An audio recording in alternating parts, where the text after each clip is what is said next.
বন্ধুসকল মাটিৰ জোখমাপৰ ক্ষেত্ৰত বিভিন্ন প্ৰকাৰ আছে। আজি বন্ধুসকল বৰ্গাকাৰ বা আয়তাকাৰ মাটিৰ জোখমাপ আলোচনা কৰিম। তো বন্ধুসকল এইটো বৰ্গাকাৰ আকৃতিও নহয় আয়তাকাৰ আকৃতিও নহয়, কাৰণ ইয়াত যদি চতুৰ্ভুজ যিটো আকৃতি আছে তাৰ বাহুবিলাকৰ বা ছাইডবিলাকৰ যদি ডাইমেনশ্যন চাওঁ বা জোখবিলাক চাওঁ, তেতিয়াহ'লে নিশ্চয় স্পষ্টভাৱে বুজিব পৰা যায় যে এইটো বৰ্গও নহয় আৰু আয়তও নহয়। ইয়াৰ পৰা এইখিনি 120 ফুট। বন্ধুসকল গড় দি উলিয়াব লাগিব। কোনে কৈছে গড় দীঘলী হ'ব লাগিব? আমিতো তেনেকৈ কৰা নাই কেতিয়াও। দুটা সংখ্যা যাতে দুইৰে হৰণ কেলকুলেশ্যন কৰিলে হ'ব 122.5। বন্ধুসকল এইটো পথালি গড় উলিয়ালোঁ। এতিয়া বন্ধুসকল এই সংখ্যাটো আৰু এই সংখ্যাটো ইয়াত পূৰণ কৰিব লাগিব। ইয়াত পূৰণ কৰাৰ পিছত বন্ধুসকল এইখিনি ওলাল 9 লেচা। বন্ধুসকল ইয়াত এইখিনি মাটি আছে।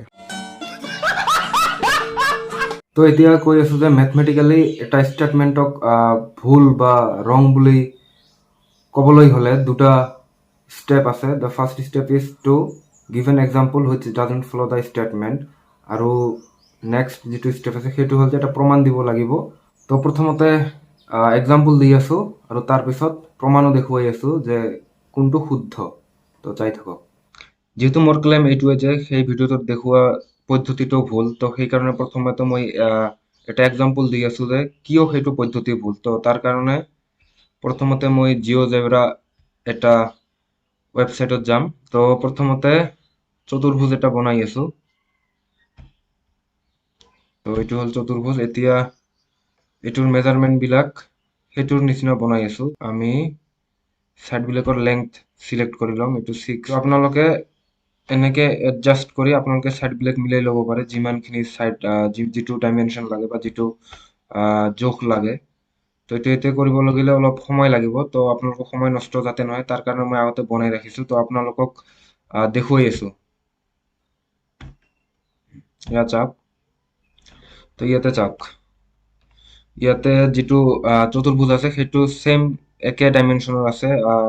এটা ছাইড আছে 130, ইয়াত চাওক 130, এটা ছাইড আছে 120, এটা ছাইড আছে 150 আৰু এটা ছাইড আছে 125। আপোনালোকে এইবিলাক ফুট বুলি ধৰি ল'ব পাৰে। তেতিয়াহ'লে এৰিয়াটো যিটো আছে সেইটো আহিব ইমান 170,444 ফিট স্কুৱেৰ ফিট।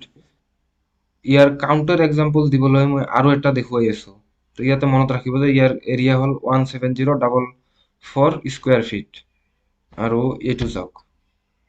তো ইয়াতেও চাওক আপোনালোকে যিটো ছাইডবিলাকৰ যিবিলাক লেংথ আছে 130, 125, 150, 120 ছেইম, কিন্তু ইয়াৰ এৰিয়া চাওক 14892 স্কুৱেৰ ফিট যদি ফিটত থাকে এইবিলাক। আৰু তেতিয়াহ'লে ইয়াৰ দ্বাৰা বুজিব পৰা কি গ'ল? তো ইয়াৰ দ্বাৰা বুজিব পৰা গ'ল এইটোৱে যে যদিও দুটা চতুৰ্ভুজৰ ছাইডবিলাকৰ লেংথ একে হয়, তথাপিও চতুৰ্ভুজ দুটাৰ কালি বেলেগ বেলেগ হ'ব পাৰে ডিপেণ্ডিং অন দেয়াৰ শ্বেপছ। অৰ্থাৎ যিটো পদ্ধতি বা যিটো মেথড ব্যৱহাৰ কৰি সেই ভিডিঅ'টোত কালি উলিওৱা দেখুওৱা হৈছিল সেইটো মুঠেই গ্ৰহণযোগ্য নহয় in the field of mathematics. তো এতিয়া তেনেহ'লে চতুৰ্ভুজৰ কালি উলিয়াবলৈ হ'লে কি পদ্ধতি ব্যৱহাৰ কৰা হয়?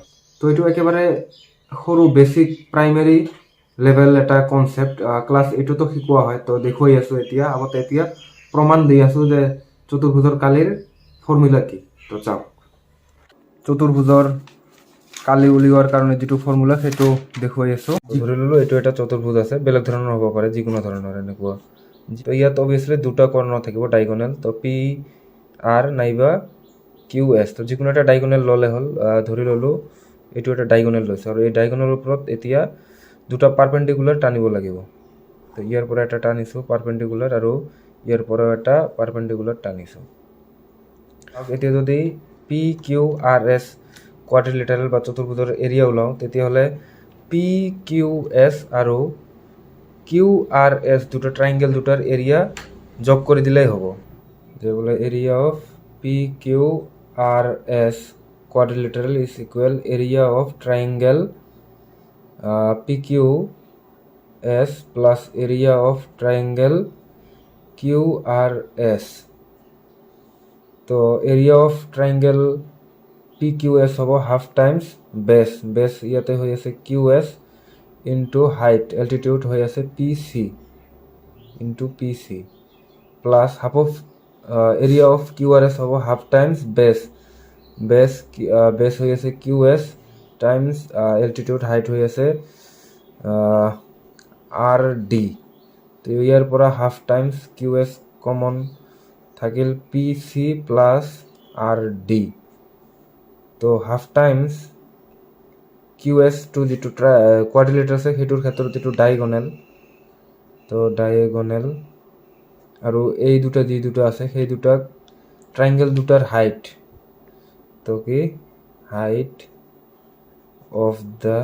Of two ট্ৰাইংগেলছ।